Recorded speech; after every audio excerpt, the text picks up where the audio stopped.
Hi, this is Sally Morgan, physical therapist, craniosacral therapist, and Tellington T-Touch practitioner for animals and people. This is Tristan, he's a Corgi, and we're here for an episode of Conversations with a Corgi.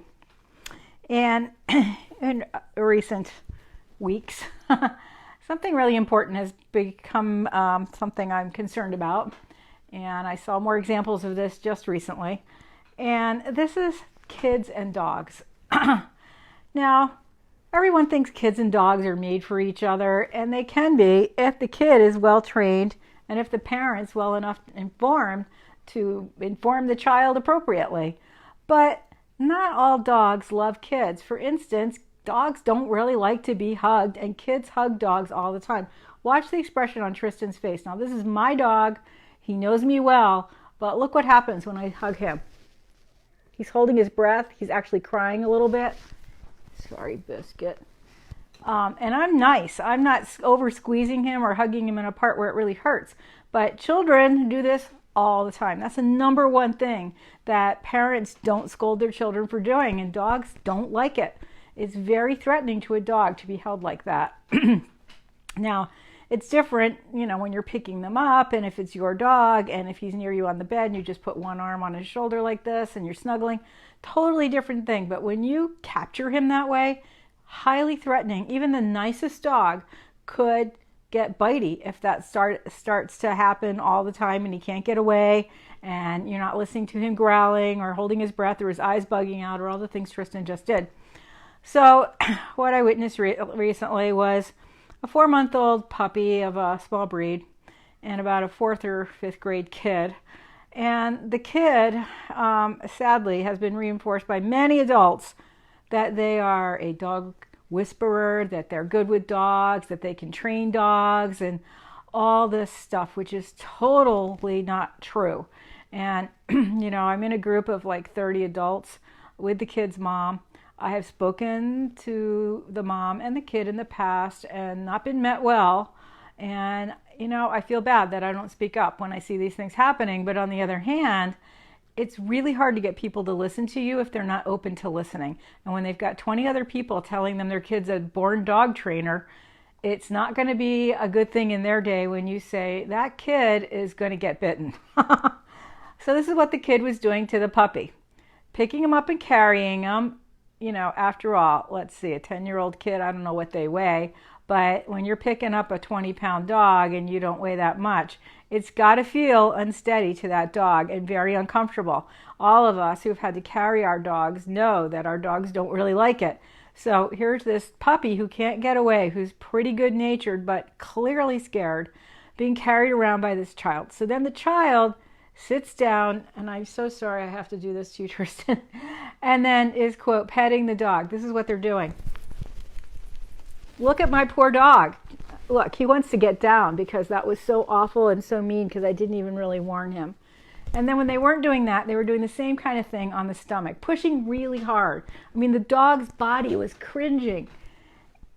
So the kid got up to do something. The dog ran away immediately, the puppy, under a table, around other dogs, around some big men, trying to hide. Well, seconds later, the kid is back. And I was like, can't any of these adults besides me see this puppy's desperation to get away? The puppy was wearing a nice harness, which also gave the kid 16 handles to grab that dog. What does the kid do next? The kid picks up the dog, carries him again, and then puts him in a swimming pool. Dog is shaking, eyes bugging out, nervous. Now, this is a dog that's been out of rescue for maybe 2 weeks. So this is even more horrifying. And, pushing him down hard like this to make him stay in the water. The dog was not a stocky breed. Even if it was, a puppy cannot hold up to the amount of weight a 10-year-old kid even can exert on them, especially when they have no presence and they're using their whole body to do it. And, people are saying, oh, you're training him to get used to the water. And I'm like, the dog thinks you're going to drown him. Like, what the heck are people not seeing? I mean, he was terrified. And again, he's scrambling with his legs to get out of the water, scrambling to get away from her the minute she lets go of the harness. And immediately he runs under the table again to hide. And I don't know, was I the only one who saw this? But, again, the kid picks up the dog and brings him over and is scrubbing him and saying to everyone, oh, he's falling asleep on my lap. So, it's a terrible thing that I didn't speak up. But on the other hand, I've done this in the past. And when I've said, your child is doing things that if she does this with some other kinds of dogs, she could be bitten. Her girl will come and lean into us for hugs on her own. That's different. If your dog, like right now, he's not troubled by me hugging him this way, right? Because he can rear up and get away. It's when you squash them that they don't like it. Particularly a child, because a child doesn't hug gently. They squeeze with all they've got, and that's going to kill a dog. And I have indeed more than once worked with dogs with broken backs from kids abusing them, broken legs, tremendous hip problems, tail problems from being pulled. So, how many clients do I see? Not a million. So if a percentage of any of my clients have like injuries sustained from children, and these are informed parents that are coming to me, I'm not getting your average person who goes to find physical therapy for their dog. So sometimes it's been a rescued dog that was abused by children and it's passed home. But I've seen a fair number of injuries from kids and dogs. So, it's just so important that we learn to understand signs of stress in our dogs and other dogs so that we can help them. I mean, it's just horrible that this kid comes every year to this event and has not learned anything in 10 years from what I can see, or 12, or however old the kid is. And, and then the other thing is treats. So there's a lot of dogs. Most of them are loose, not all of them, all different sizes and shapes running around. And the kid is carrying around like a bag of pepperonis, which, anyone listening to me knows is not a very good treat.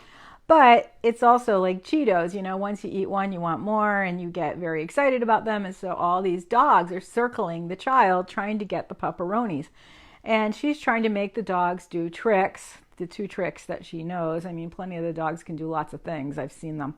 But and when they don't do it, she won't give them the treat, which is really bad because you've got 15 dogs sitting there. And if you don't have treats for all of them, there's going to be arguments. And again, really big problems.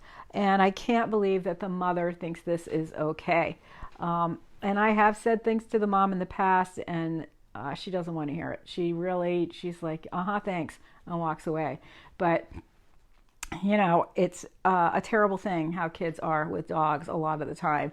So if you bring your dog to a dog park or just a regular park and, your dog wants to be petted by kids, make sure you know how your dog is feeling. Now, in another example, I was walking my dog the other day and there's a new family up the street with two little boys who are like 6 and 8, really cute kids. And they have dogs, and Tristan initiated going up to them. One of the littlest kid was on the ground. Tristan was rolling over. The kid was rubbing his stomach gently. The kid was snuggling him behind the ears, how he really likes. See, look how much more he likes this than the scrubbing or the squeezing.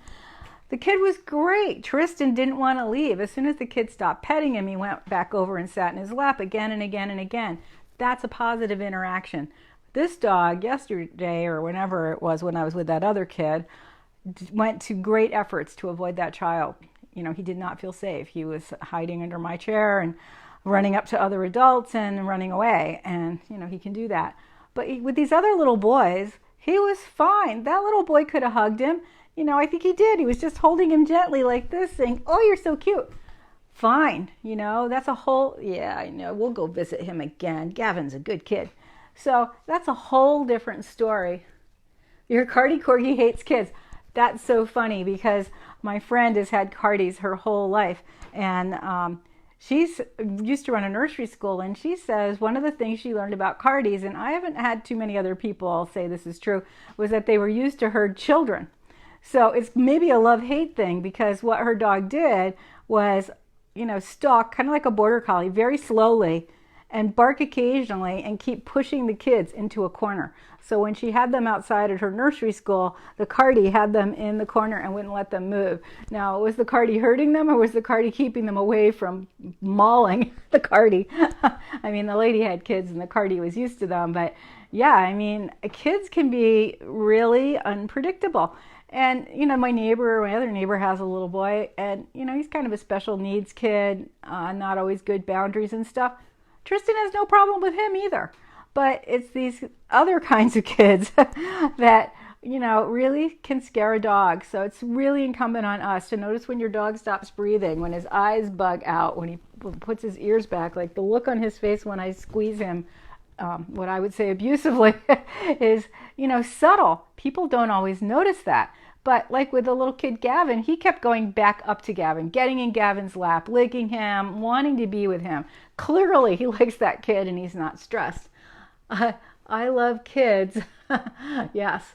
Cute. Oh, thanks for the blue ribbon. This collar was made by a lady in New Jersey who has pugs. And she makes these little ribbons and they magnetize to the collars. They come in a million different colors. I wish she made, and they have little buttons in them. And they look really cute on a pug. I wish she made some with flowers.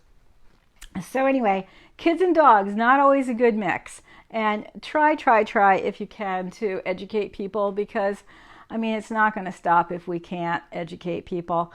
And, yesterday I was trying to just elicit some help from some of the other adults there by saying, hey, did you notice how that dog ran away the minute the kid let go? And they all were on board with this kid being fabulous. So, what can you do? Sometimes you just can't work your way in. So, and the kids got their own dog. It's not like they don't know things, but it's so hard. So let's just try to keep letting people know that dogs and kids aren't always a good mix. I've done a couple of stories for different press, and I think some of them are even on my website, about kids and dogs, what breeds are best with kids, what to do to educate your kid when you're getting a dog, how old should the kid be when you get a puppy, and all those kinds of things. And certain breeds just aren't really good with kids, and they aren't necessarily what you think.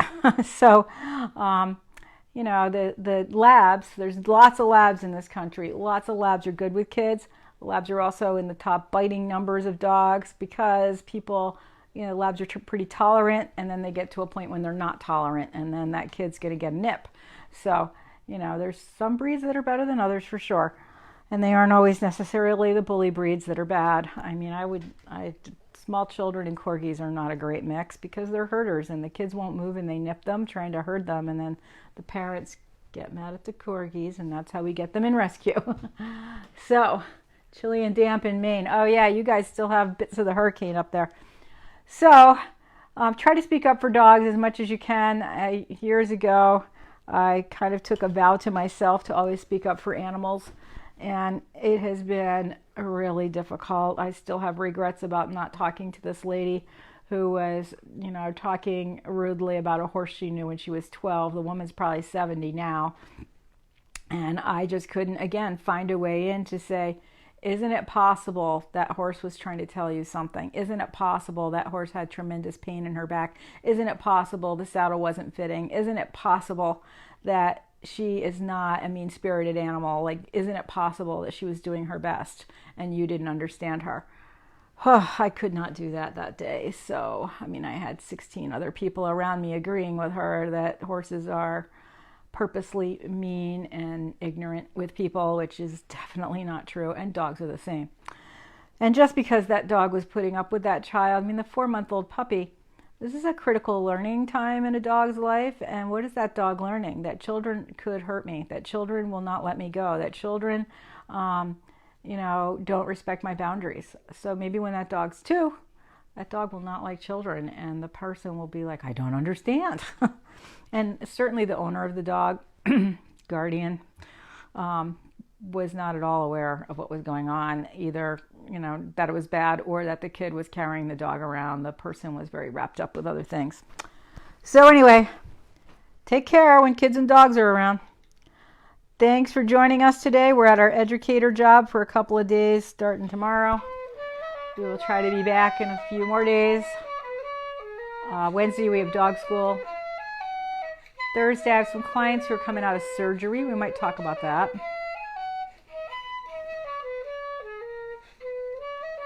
Right, Tristan? On one day, we might even have little baby Arrow Corgi visit us for some daycare. He would love to be on Conversations with a Corgi, but it's kind of early for him. Thanks for joining us. Everybody have a great day. And please speak up for your dogs and dogs in general as much as you can. Thanks for joining us.